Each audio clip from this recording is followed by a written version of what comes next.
Assalamualaikum warahmatullahi wabarakatuh.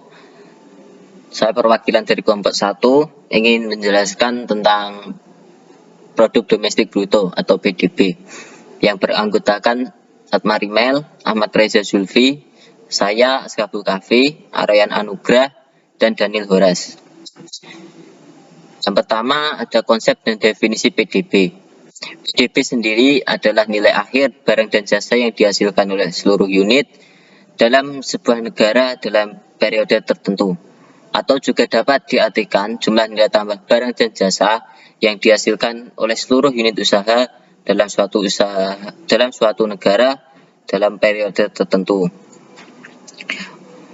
PDB sendiri dihitung dari nilai barang dan jasa yang diproduksi oleh negara ini sendiri. Artinya ketika ada industri atau perusahaan Indonesia yang berada di luar negeri itu tidak tergolong PDB. Selanjutnya ada pendekatan penghitungan PDB.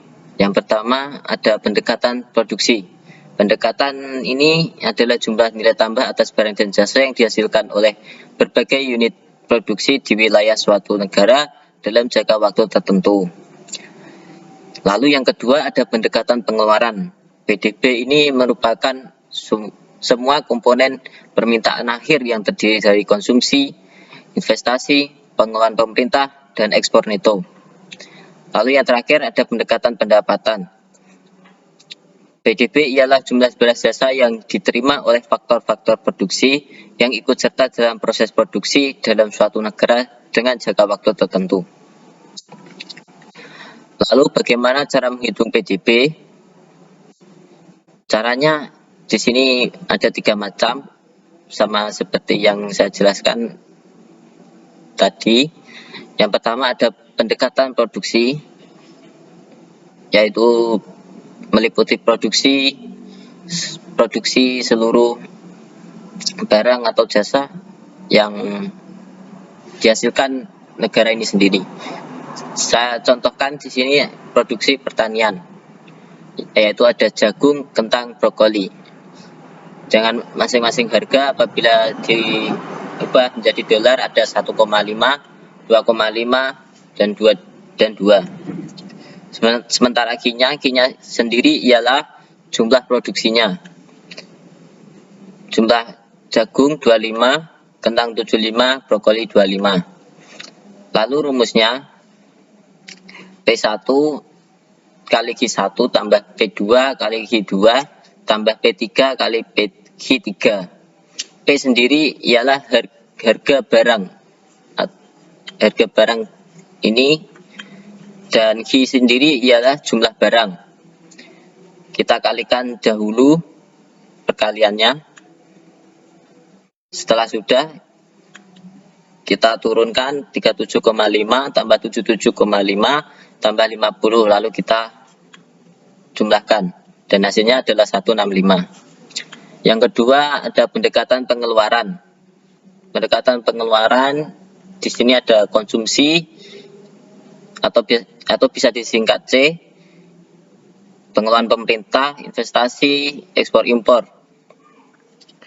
Rumusnya sendiri yaitu Y sama dengan C tambah I tambah G tambah NX. Nah, NX itu apa? NX itu ekspor neto. Lalu mencari NX ini dengan cara ekspor dikurangi impor. Y sama dengan C, C-nya konsumsi 636, ditambah I investasinya 180, ditambah pengeluarannya 474, lalu ditambah hasil dari 8 dikurangi 2 sama dengan 6. Lalu semua ini kita tambahkan dan hasilnya 1296. Yang ketiga pendekatan pendapatan, yaitu ada upah, sewa, bunga, dan keuntungan. Rumusnya sendiri yaitu Y pendekatan sama dengan upah ditambah sewa tambah bunga tambah keuntungan. Tinggal kita masukkan 200 tambah 500 tambah 140 tambah 60, hasilnya adalah 900. Assalamualaikum warahmatullahi wabarakatuh. Perkenalkan, nama saya Ahmad Raza Zulfi. Saya akan menjelaskan tentang indeks implisit produk domestik bruto. Nah, di situ ada keterangan dan ada tahun-tahun. Yang pertama ada menurut lapangan usaha itu ada pertanian, kehutanan dan perikanan. Nah, dari tahun ke tahun, dari 2014 dari 20 sampai 2018 itu ada peningkatan, selalu meningkat jumlahnya. Ada pertambangan dan yang kedua ada pertambangan dan penggalian.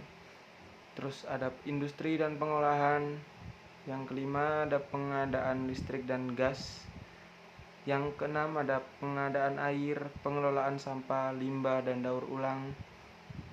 Ada konstruksi, perdagangan besar dan eceran, reparasi mobil dan motor, transportasi dan pergudangan. Nah, itu di situ semua itu dari tahun ke tahun itu jumlahnya makin meningkat. Yang kedua itu ada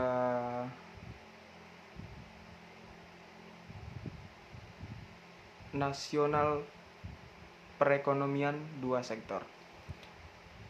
Pendekatan 1. Pendekatan analisa determinasi pendapatan nasional. Investasi adalah penambahan stok modal di suatu negara seperti bangunan, peralatan produksi, dan barang-barang inventaris dalam waktu 1 tahun. Yang kedua ada determinasi DNP dengan faktor pemerintah. Pemerintah pusat maupun pemerintah daerah merupakan konsumen terbesar.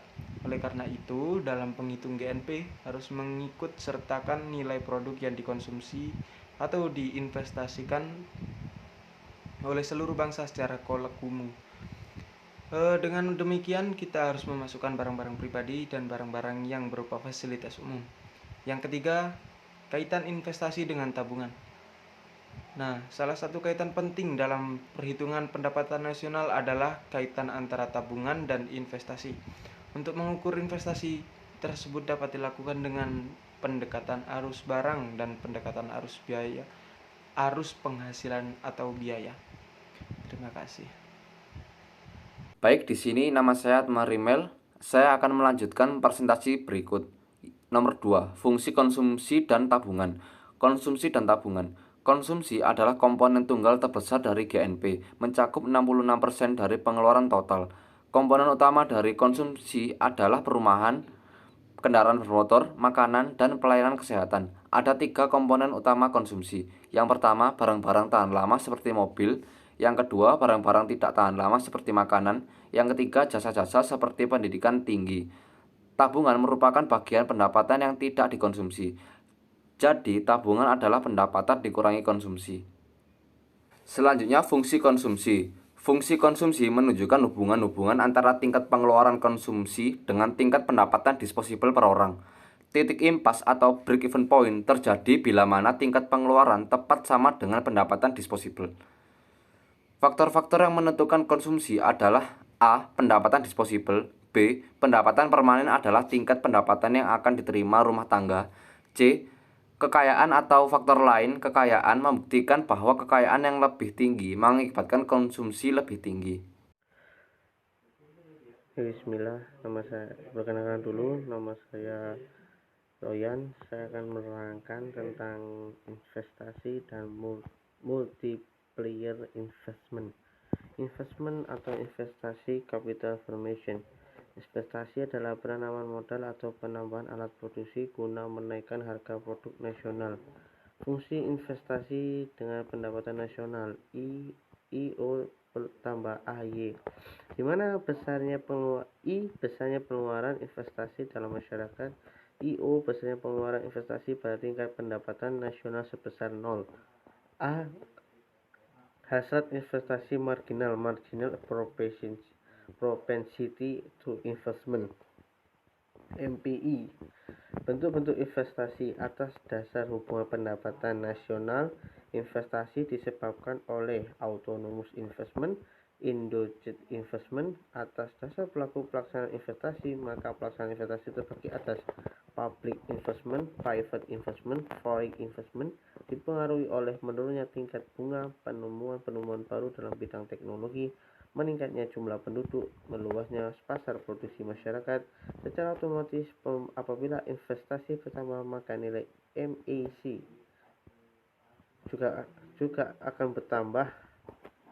MAC adalah yaitu marginal efficiency of capital, adalah persentase keuntungan per tahun. Nilai MAC dapat diketahui melalui fungsi. Selanjutnya yaitu pendapatan nasional dalam keseimbangan. National Income Equilibrium adalah satu tingkat dari pendapatan nasional yang pada tingkat itu tidak dijumpai adanya gejala-gejala timbulnya perubahan. Dapat dicapai jika persen saving sama dengan besarnya investasi. Fungsi pendapatan nasional dalam keseimbangan YE 1/1 min B. Kapasitas produksi nasional berdasarkan macamnya faktor produksi diberikan menjadi faktor produksi alam, natural resources, faktor produksi tenaga manusia, human resources, faktor produksi modal, capital resources. Tingkat kesempatan dan kapasitas produksi nasional terbagi atas full employment. Full employment adalah perekonomian yang semua kapasitasnya dalam penggunaan penuh. Underemployment adalah perekonomian di mana ada sebagian kapasitas produksinya yang menganggur tidak terpakai. Overemployment adalah apabila kapasitas produksi nasional sudah dalam penggunaan penuh.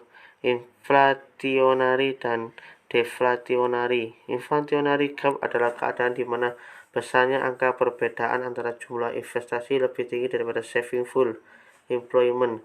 Deflationary gap adalah keadaan di mana besarnya angka perbedaan antara full saving employment lebih tinggi daripada investasi. Saya akan melanjutkan lagi pembahasan tentang F, yaitu multiplier and accelerator. Multiplier adalah angka pengganda investasi yang akhirnya koefisien angka menunjukkan berapakah perubahan pendapatan sebagai akibat dari perubahan investasi.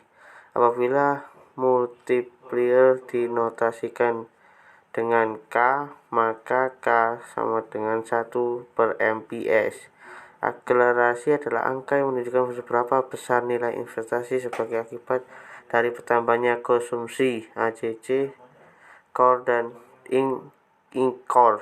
Core capital output ratio yaitu angka yang menunjukkan perbandingan antara besarnya investasi dengan besarnya hasil produktif nasional. Apabila Y pendapatan nasional, K besarnya investasi yang dibutuhkan.